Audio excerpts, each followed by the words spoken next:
అగ్రవర్ణాలు కూడా అందరూ కూడా మాకు సపోర్ట్ చేసే పరిస్థితి ఉన్నది కాబట్టి అందరూ కూడా మమ్మల్ని కోరుకుంటున్నారు. ఖచ్చితంగా కూడా మాకు ఇస్తే గెలుస్తుందని 100% నమ్మకం ఉంది. ఒకవేళ పార్టీ కూడా సముచితంగా మాకు ఇవ్వలేని పక్షంలో ఏదైనా ఉంటే వీళ్ళు ఏదైనా ఇక్కడ లోకల్ ఉన్న వాళ్ళు ఏదైనా కుట్ర చేసి వేరే వాళ్ళకి వచ్చే విధంగా చేస్తే ఖచ్చితంగా మేము బరిలో ఉంటాం. 100% వేస్తాం. 100% ఇండిపెండెంట్ కూడా వేస్తాం. భయపడేది లేదు. మా సామాజిక వర్గం కూడా ఇలా 40,000 ఓటు బ్యాంక్ ఉంది. డెఫినెట్గా అన్ని సామాజిక వర్గాలు మాకు ఎస్సీ సామాజిక వర్గం ఉంది, మా కురవ సామాజిక వర్గం ఉంది, బీసీ సామాజిక వర్గం ఉంది. అన్ని సామాజిక వర్గాలు కూడా మాకు పనిచేస్తాయి. ఖచ్చితంగా లోకల్లో ఉన్న నాయకత్వం ఏదైనా కుట్ర చేసి మాకు రాకుండా చేసే ప్రయత్నాలు చేస్తే మేము ఖచ్చితంగా బరిలో ఉండి ఏం చేయాలనేది అది చేస్తాం. 100% వదిలిపెట్టే ప్రసక్తి లేదు. ఎందుకంటే మాకే రాత ఉంది. టీఆర్ఎస్ పార్టీ నుంచి ఏళ్ళకెళ్ళ నుంచి ఉస్మానియాలో చదువుకొని దెబ్బతిని పార్టీ కోసం రాష్ట్రం కోసం పోరాడినటువంటి ఇద్దరం కూడా ఎంఎస్సీ చేసిన యూనివర్సిటీలో ఇద్దరం కూడా కులాతర వివాహాలు చేసుకున్నాం. కాబట్టి ఈ నియోజకవర్గంతో కూడా మాకు ప్రజలతో అనుబంధం ఉంది.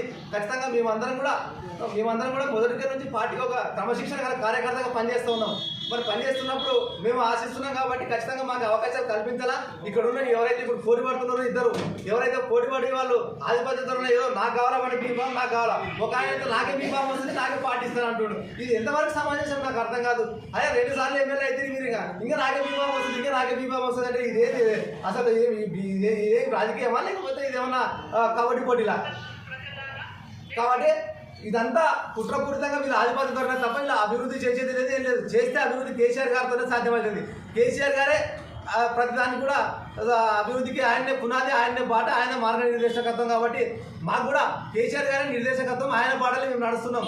తెలంగాణ అందుకోసమే త్యాగాల మీద నిర్మించుకున్న తెలంగాణ ఆ రోజు తెచ్చుకున్నాం. కాబట్టి ఇప్పుడు ఈ అలంపూర్ నియోజకవర్గంలో ఇటువంటి కొందరు నాయకుల వల్ల వాళ్ళ స్వార్థ ప్రయోజనాల కోసం పార్టీ నాశనమై ప్రజల మనోభావాలు గౌరవించకుండా అభివృద్ధి చెందకుండా వాళ్ళు చెప్పిన వేగంతో నడవాలంటే ఇదేమన్నా రాచరిక పాలన, ఇదేమన్నా లేకుంటే పాతకాలం నిజాం కాలం పాలన? సో ప్రజల మనోభావాలను గౌరవించి ఈరోజు ప్రజలు ఏమని కోరుకుంటున్నారు? మీరు ఎవరో తప్ప అని కోరుకుంటున్నారు ప్రజలు. మీ నాయకత్వం తప్ప కొత్త వాళ్ళని తీసుకురాని అంటున్నారు, 3వ వ్యక్తికి ఇవ్వండి అంటున్నారు. మాలాంటి మహిళలకు అవకాశం ఇస్తే ఖచ్చితంగా ప్రజలందరూ కూడా ఖచ్చితంగా సహకరిస్తారు. ఈరోజు యావత్తు మీడియా మిత్రులకు కూడా తెలిసి మేము పార్టీకి పనిచేసినది, ఇంటెలిజెన్స్ వాళ్ళకు కూడా తెలిసి ఎప్పటి నుంచో పనిచేస్తున్నాం. దయచేసి ఈ యొక్క సమాచారం కూడా పంపించండి. దయచేసి ఇంటెలిజెన్స్ వాళ్ళని కానీ మీడియా మిత్రులను కానీ మేము కోరుకున్నది ఒకటే, అసలు నియోజకవర్గంలో ఏం జరుగుతుంది అనేది ఒకసారి అధిష్టానానికి చెప్పాల్సిన బాధ్యత మీరే. ఎందుకంటే మీరే దిక్సూచి మార్గదర్శకత్వం. కాబట్టి మేము కోరుకునేది ఒకటే ఏంటంటే ఖచ్చితంగా ప్రజెంట్ ఉన్నటువంటి అభ్యర్థి ప్రకటించారు, ఆయనకి బీఫామ్ ఇవ్వకుండా ఆపేసింది పార్టీ. 8% ఇచ్చే పరిస్థితి లేదు. 100% ఇది వాస్తవం. ఇంకో ఆయన ఖచ్చితంగా నా వ్యక్తి కావాలంటే ఆయన బీఫామ్ ఇప్పించుకున్నటువంటి వ్యక్తి పేరు మీరు ఇంపార్టెంట్. నేను కూడా ఇంటుంటే సామాజిక మాధ్యమాలలో ఆయన ఎవరు, ఆయన పార్టీ ఏంది, ఆయన పార్టీలో ఏంది, ఆయన స్థానం ఏంది, ఆయన పార్టీ అంటే ఏం తెలుసా, బీఆర్ఎస్ పార్టీ అంటే ఏం తెలుసా, కేసీఆర్ అంటే ఏం తెలుసా, తెలంగాణ రాష్ట్రం ఎట్లా వచ్చింది తెలుసా, కేసీఆర్ ఎప్పుడు నిరాహార దీక్ష కూర్చున్నాడు తెలుసా, కేసీఆర్ ఏం తెలుసా, ఎప్పుడు నిరాహార ఇవన్నీ తెలుసా, తెలంగాణ ఉద్దాలు ఏంది పాత్ర వాళ్ళది అసలు ఏది తెలంగాణ అంటేనే ఏమో తెలియని వాళ్ళు కూడా ఈరోజు వచ్చి అలా బీఫామ్ మాకు కావాలా మేము గెలిపించుకొస్తామంటే జనాలు ఇక్కడ అంతా వాళ్ళ మనసు ఏమనుకుంటారు, జనాలు ఇక్కడ పిచ్చోళ్ళు అలంపూర్లో మేము ఎవరిని చెప్తే వానికి నిలబెడితే ఓటేస్తారు అనుకుంటారు. అది కాదు, కేసీఆర్ గారు కూడా అన్ని చూస్తున్నారు, అన్ని కేటీఆర్ గారు కూడా అన్ని అలంపూర్లో అబ్జర్వ్ చేస్తారు. అందుకే బీఫామ్ మీరు అనుకుంటున్నారు ఓకే మీరు ఏదో మేము ఆపినామని చెప్పలు గుర్తుకుంటున్నారు. మీ యొక్క ఆధిపత్యంతో ఈ అలంపూర్లో ఏది జరిగింది అనేది కేసీఆర్ గారు స్పష్టంగా గమనిస్తున్నారు. అందుకే అలంపూర్ ఇప్పుడు మూడే ఆపినాడు బీఫామ్లు. అలంపూర్ ఒకటి, హైదరాబాద్లో 2 కాన్స్టిట్యూన్సీలు, మొత్తం 116 కాన్స్టిట్యూన్సీలు బీఫామ్లు ఇచ్చేసినాడు.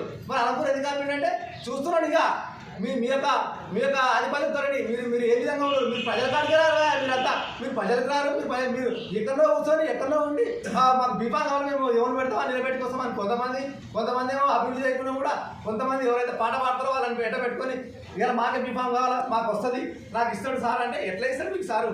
ఇచ్చే ప్రసక్తి లేదు. ఖచ్చితంగా అలంపూర్ నియోజకవర్గానికి 3వ వ్యక్తి కావాల్సిందే. వీళ్ళిద్దరు కూడా ఎవరు యాక్సెప్ట్ చేసే పరిస్థితి లేదు.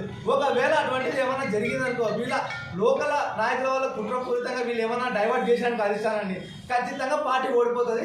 ఖచ్చితంగా దాంట్లో ఎటువంటి డౌటే లేదు. ఎందుకంటే ప్రజలు వేసే పరిస్థితి లేరు. కాబట్టి ఈ తరుణంలో మమ్మల్ని కూడా తప్పుదో పట్టిస్తే